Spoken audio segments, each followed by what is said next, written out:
ولا تكونوا كالذين تفرقوا واختلفوا من بعد ما جاءهم البينات وأولئك لهم عذاب عظيم. Kemudian diterus-teruskan, saya tanya bab masalah dalil tentang keimaman seperti itu. Jawabnya ya langsung frontal menunjuk saya. Imammu siapa? Seperti itu. Ya gini loh Pak, saya itu jawab gini. Assalamualaikum warahmatullahi wabarakatuh. Waalaikumsalam warahmatullahi wabarakatuh. Wabihi nasta'inu ala umuri dunya waddin. Salatu wassalamu ala asrafil anbiya wal mursalin wa ala alihi wa ashabihi ajma'in, amma ba'd. Kembali lagi ke channel Kawan Hijrah Blitar. Kali ini kita mau berbincang-bincang dengan saudara Rian. Beliau ini adalah salah satu mantan dari Islam Jamaah dan orang tuanya pun juga tokoh yang ada di Blitar. Langsung saja Mas Rian untuk memperkenalkan diri. Assalamualaikum warahmatullahi wabarakatuh. Waalaikumsalam. Perkenalkan, nama saya Muhammad Abdurrahman Brilian, tinggal di kota Blitar seperti itu. Terus Jadi bahasanya di Islam Jamaah itu bibit unggul ya? ya, bibit unggul dalam jamaah Islam Jamaah. Terus dari kecil itu program-programnya itu, apakah sebenarnya itu programnya itu bagus atau gimana? Program yang di Caterawit atau Pratama aja seperti itu? Ya, kalau program di dalam Islam Jamaah untuk dari segi dari cabai rawit sampai menginjak pranikah, itu menurut saya itu bagus. Dari segi bacaan, dari segi pemangkulan seperti itu semuanya dikatakan ya bagus. Iya. Terus perametannya ke muda-mudi itu nggak boleh bergaul sama yang bukan mahram, pembatasan itu seperti apa? Ya, kalau dari segi peramutan untuk pembatasan laki-laki perempuan itu ya dikatakan bagus. Cuma mungkin dari orang awam kalau belum mengetahui tentang masalah aslinya gitu. Iya, keilmuan itu secara kembali ke Al-Quran dan Sunnah, mungkin itu ya bagus saja seperti itu. Jadi kesannya itu kalau dari luar itu ya bagus ya. Bagus. Terus apa nih Nana mau tanya, kalau background orang tua atau abahnya itu menjadi tokoh apa di Blitar sini? Kalau di Islam Jamaah, tokoh dari ayah saya itu Kiai Desa. Dulu ketika masih kecil,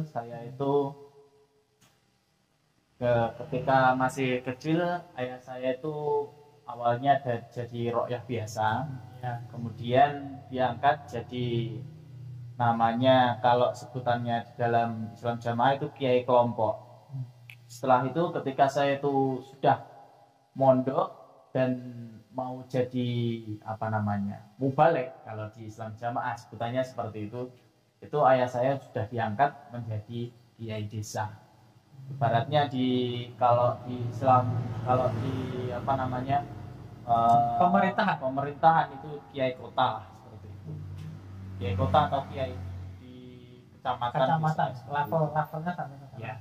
Sampai sekarang masih menjabat? Sampai sekarang insya Allah masih menjabat ayah saya seperti itu. Tapi kondisinya sampai sekarang masih belum hijrah ya? Belum. Masih belum. Semoga aja Allah memberikan hidayah. Terus berkaitan dengan antum itu pernah mondok itu. Kisah mondoknya itu tahun berapa dan di mana? Dulu saya mondok tahun 2012, mondoknya di Kediri. Kayaknya gitu. Ya. Berapa tahun itu? Saya mondoknya 1 tahun. 1 tahun Ya. 1 tahun sudah tes. Sudah Seperti sudah itu. lulus jadi Ya. seorang mubalik. Terus juga mendapatkan ijazah. Mendapatkan ijazah. Terus masuk penyampaian atau yang ada di pondok itu ya, yang ajaran-ajarannya lah. Nah, ketika dulu itu saya mondok, itu kalau saya itu dulu memang memburu yang penting kata awalnya, karena saya itu mempunyai target ya, yang penting 1 tahun sudah selesai mondok, setelah itu saya pengen lanjut sekolah lagi seperti itu. Karena dulu itu saya dari SMP terus mutus mondok, kemudian inginnya lanjut langsung ke SMA lagi seperti itu. Akan tetapi dari situ saya mondoknya itu karena 1 tahun, kemudian harus ikut tes dulu. Akhirnya saya mutus sekolah dulu seperti itu. Itu tesnya di mana? Di Kediri, Di Kediri ya tesnya itu. di Kediri sama di Kertosono. Iya. Terus setelah lulus, antum itu Setelah lulus mengabdi di mana atau seperti apa? saya ditugaskan di Jawa Tengah, yaitu di Kota Blora. Iya. Di Kota Blora, di Kecamatan Kumburan. Terus itu kegiatannya itu di tempat Di pengabdian itu. tempat pengabdian atau di tugasannya itu saya mengajar, ya, seperti mengajar cabai rawit, dan TPQ seperti itu. Selama kurang lebih 1 tahun di sana, dia mengajar seperti yang diajarkan di dalam pondok. Setelah 1 tahun itu pulang. Setelah 1 tahun saya pulang, kemudian jarak antara 3 bulan sampai 4 bulan saya ditugaskan kembali. Oh, tugas 2 kali ya? Iya, ditugaskan di kota sendiri, Di sekitar di sini ya. Blitar saja. Ya. Tepatnya di Kelurahan Bidok. Orang beda Ya, yang yang masjidnya itu sempat viral. oh ya, tahu. Kalau 2 lantai itu. Ya, 2 lantai 1 jumatan. Ya. Ada. Terus apa yang membuat antum itu kok bisa keluar lah bahasanya atau hijrah dari Islam Jamaah? Kan pasti ada dong penyebabnya. Ya, awal mulanya itu saya kok sampai bisa keluar dari Islam Jamaah, itu yang jadi pertanyaan saya ketika saya itu masih di dalam Islam Jamaah. Ya. Itu kenapa kok ketika seseorang itu masih Islam Ya. seperti itu, sebut saja di dalam keluarga saya itu sama-sama Islam, akan tetapi dia itu pernah ngaji di dalam Islam Jamaah, kemudian lama tidak ngaji, kemudian kok kenapa kok disebut wis lek ora melok aku wis melok kono, melok neraka kono, seperti itu. Iya. Oh, maksudnya Wis kalau berhenti. nggak ikut ngaji di Nggak ikut Jamaah Islam Jamaah, akan masuk ke neraka gitu ya, intinya ya. seperti itu. Nah, jadi seperti itu. Kemudian saya itu ya bertanya-tanya sampai beberapa tahun belum ada jawaban seperti itu. Sudah bertanya ke siapa? Ke orang tua atau ke siapa? Kalau awalnya itu cuma hanya di pikiran saya saja. Iya. Pikiran saya saja, terus saya pendam, terus yang akhirnya ketika saya itu mendapati di situ kelompok saya itu ada mubalek atau penyampai itu yang sekiranya itu kok segi keilmuannya kok di atas rata-rata dibandingkan mubalek-mubalek yang lain seperti itu. Itu saya tanyakan, kok kenapa di dalam Islam Jamaah kok menyebut selain Islam Jamaah itu kafir, kemudian tidak boleh sholat di belakang selain golongan Islam Jamaah seperti itu kenapa? Kemudian saya dikasih tahu dalilnya seperti ini, dan termasuk golongan-golongan khawarij seperti itu. Tetapi keluarga antum itu ya juga sebenarnya ya masih Masih sholat. tapi tidak ikut ngaji di Islam Jamaah. Iya, karena memang dari segi background, Iya. orang tua ya ibaratnya pisah, Iya. seperti itu, yang akhirnya dari kedua belah pihak, orang tua itu yang satu memutuskan untuk tidak ngaji lagi di Islam Jamaah, tapi masih sholat. masih sholat, zakat, Iya. puasa. Ya. Rukun-rukun Islam pun masih dikerjakan ya, Iya. cuman hanya gara-gara tidak ngaji di Islam Jamaah kemudian sudah dihukumi akan masuk ke neraka gitu. Iya, seperti itu. Terus selanjutnya apa yang antum lakukan setelah bertabayun ke salah satu dai atau mubalik tadi?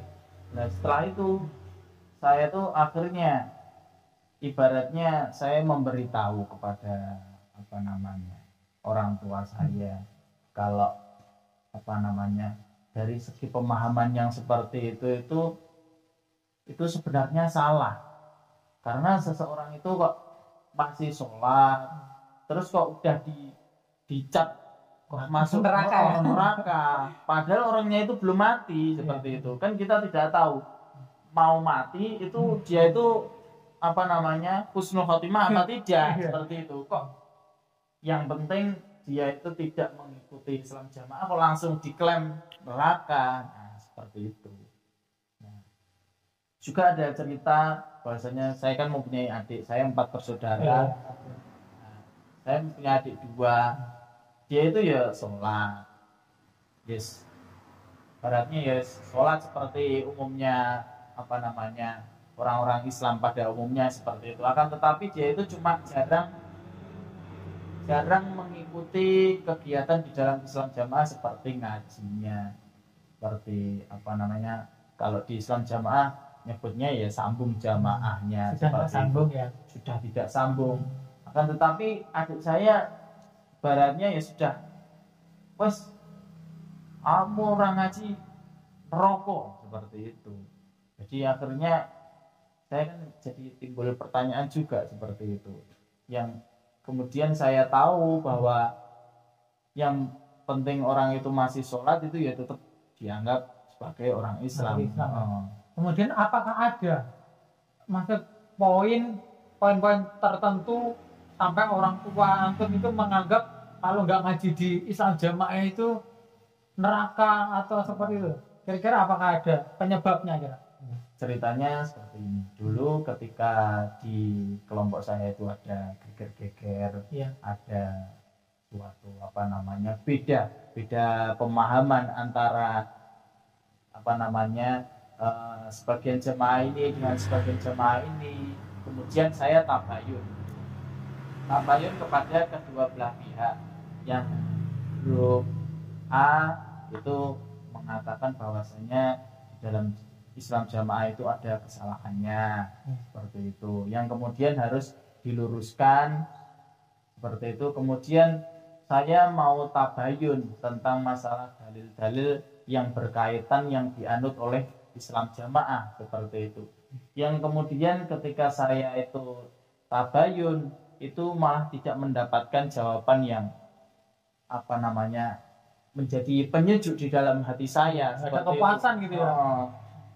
Saya tanya dalilnya ini, kok jawabnya malah Imam Musopo, seperti itu. Itu tabayunnya ke pengurus yang mana? Maksudnya ke orang tua atau ke siapa?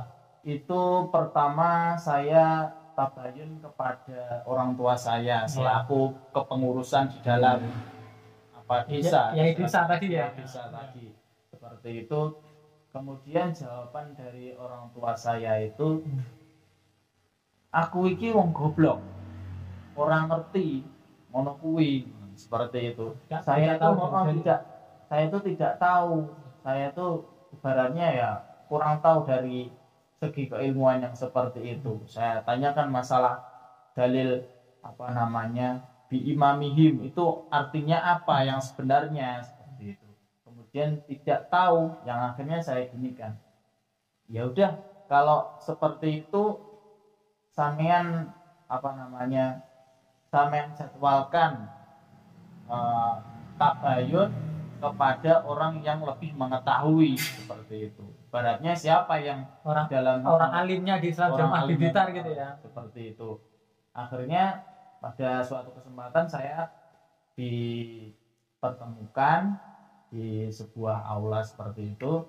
Kemudian saya tanyakan bab masalah siapa itu, dengan mubalek atau siapa? Dia mubalek kota sekaligus kiai kotanya di dalam Blitar. Imamnya ya, imamnya di Blitar kota seperti itu. Saya tanyakan bab masalah dalil-dalil. Sebelumnya saya lucunya itu seperti ini. Ketika saya datang, nah karena kan ibaratnya tabayun itu kan ya mencocokkan dari dalil satu, dalil yang untuk pegangannya dalam Islam Jamaah dengan dalil yang saya ketahui seperti itu ya. Ketika saya udah duduk di situ, kemudian kok awalnya tidak boleh membuka buku, tidak boleh membuka kitab, tidak boleh membuka kitab, tidak boleh membuka lembaran-lembaran seperti itu. Kemudian HP harus di silent, HP harus dimatikan, tidak boleh ngerekam seperti itu. Dari awal itu sudah saya curiga, kenapa kok nggak boleh? Karena kalau memang ini adalah kebenaran, harusnya ya dipublikasikan, ditunjukkan seperti saja itu, ya. ditunjukkan seperti itu. Yang awalnya saya udah ragu-ragu, kemudian diterus-teruskan, saya tanya bab masalah dalil tentang keimaman seperti itu. Jawabnya ya langsung frontal menunjuk tangan saya, menunjuk saya. Imammu siapa? Seperti itu. Ya gini loh Pak, saya itu jawab gini. Tujuan saya ke sini itu untuk tabayun tentang masalah keilmuan. Bila mana pemahaman saya ini salah dalam Islam Jamaah seperti itu ya, saya dibenarkan dengan diluruskan dengan dalil-dalil yang benar dan seperti apa ya? Seperti itu. Kok saya malah diduding-duding seperti itu. Kemudian ya saya langsung menjelaskan yang seperti itu. Akhirnya nggak ada titik temu loh. Dari situ tidak ada titik temunya. Pada intinya dia itu membenarkan bahwasanya kita itu harus mempunyai imam, dan mempunyai imam itu sebagai pengesah di dalam Islamnya seperti itu. Jadi kalau nggak punya imam, Islamnya nggak sah. Nah, seperti itu. Terus akhirnya antum setelah itu Pak langsung memutuskan udah saya nggak ngaji-ngajian. Nah, di ending dari pertemuan seperti itu, saya mengatakan seperti ini. Berarti kalau saya itu tidak ikut di dalam Islam Jamaah, kemudian saya itu masih termasuk warisnya bapak saya? Kan di situ ada 3 orang. Saya, bapak saya, dan juga kiai kotanya di Kota Blitar seperti itu. Kemudian saya tanya seperti itu, jawabnya gimana? Ya wes, kamu batal, tidak ada waris di dalam keluarga kamu. Kamu sudah ibaratnya kamu tuh orang kafir, bukan orang Islam lagi seperti itu. Jadi sudah nggak dapat warisan. Iya, tidak ada waris untuk saya seperti itu. Sampai seperti itu. Pahamnya seperti itu. Kemudian setelah beberapa saat kemudian saya sempat dipertemukan lagi dengan kiai kotanya tersebut, karena pertemuan kedua. Iya, pertemuan kedua. Tetapi di pertemuan kedua itu pun juga tidak tidak mendapatkan jawaban yang puas. Setelah pertemuan kedua, apakah intinya langsung yaudah saya hijrah atau dimurtadkan atau bahasanya seperti apa? Setelah pertemuan itu tidak ada titik temunya seperti itu, saya biasa aja, santai seperti itu. Akan tetapi saya mendengar dari omongan orang-orang bahwasanya tidak boleh ketemu sama yang namanya Brian. Ya. Kemudian yang punya nomornya Brian itu harus diblokir seperti itu. Kemudian saya kebetulan kan dagang. Ya.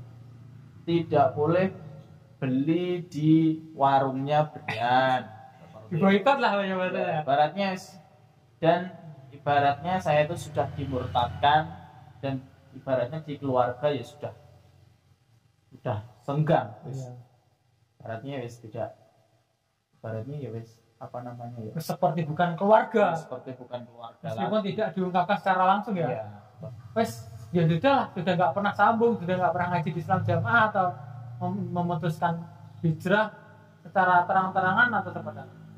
Kalau dari segi namanya sambung itu kan ada bertepatan ketika itu di masjid itu sudah menjadi dua kubu. Dan mereka memutuskan untuk membuat pengajian sendiri yang akhirnya menjadi sholatnya terpisah seperti itu. Yang sini sholat maghribnya itu di bawah, yang sana sholat maghribnya di atas. Sama seperti yang ada di video-video itu, satu masjid itu ada 2 Jumatan, yang bawah sudah selesai Jumatan, yang atas bikin Jumatan lagi. Itu kan malah sudah tampak ya. Iya. Kalau mereka itu tidak mau sholat dengan selain Islam Jamaah. Meskipun mereka tidak berkata tulisannya itu takfiri, tapi prakteknya dia, pengamalannya dia itu ya takfirinya di situ kan ya. Tidak mau membaur sholat, diajak sholat bersama di masjid itu nggak mau, berarti nggak mau. Diajak sholat, ya diajak gantian. Kadang imamnya sana atau kadang imamnya sini, itu juga nggak mau seperti itu. Terus sampai sekarang, apakah masjidnya masih seperti itu? Jadi apakah dua kubu kaum muhajir sama yang masih jokam itu masih tetap? Ya, masih tetap sampai sekarang. Sholat 5 waktu pun itu juga mereka juga tidak mau sholat bareng-bareng seperti itu. Yang sini selesai sholat, sana nanti langsung komat seperti itu. Oke. Kemudian kira-kira apa nasihat antum kepada teman-teman lah atau kepada orang tua, mungkin kalau nanti akan nonton video kita, apa nasihat yang ingin antum sampaikan kepada orang tua atau saudara-saudara kita yang masih terperangkap pemikirannya di Islam Jamaah? Jadi pesan saya atau nasihat itu, bukalah telinga kita itu besar-besar untuk menerima ilmu dalam Islam yang benar seperti itu. Karena ilmu itu luas dan semuanya itu harus kita dengarkan, kemudian kita saring semuanya. Jangan berada di dalam tempurung, di dalam ketutupan tempurung seperti itu, yang akhirnya kita menolak hujah seseorang, kita menolak omongan orang yang kita belum mengetahui ilmunya seperti itu. Semoga orang tuanya lah ya, bahkannya orang tuanya semoga mendapatkan hidayah taufik, bisa hijrah dari aliran Islam Jamaah. Mungkin kurang lebihnya video kali ini seperti itu para pemirsa kawan hijrah kita. Jika banyak kurangnya itu dari kami. Akhirul kalam, wassalamualaikum warahmatullahi wabarakatuh. Waalaikumsalam warahmatullahi wabarakatuh. ولا تكونوا كالذين تفرقوا واختلفوا من بعد ما جاءهم البينات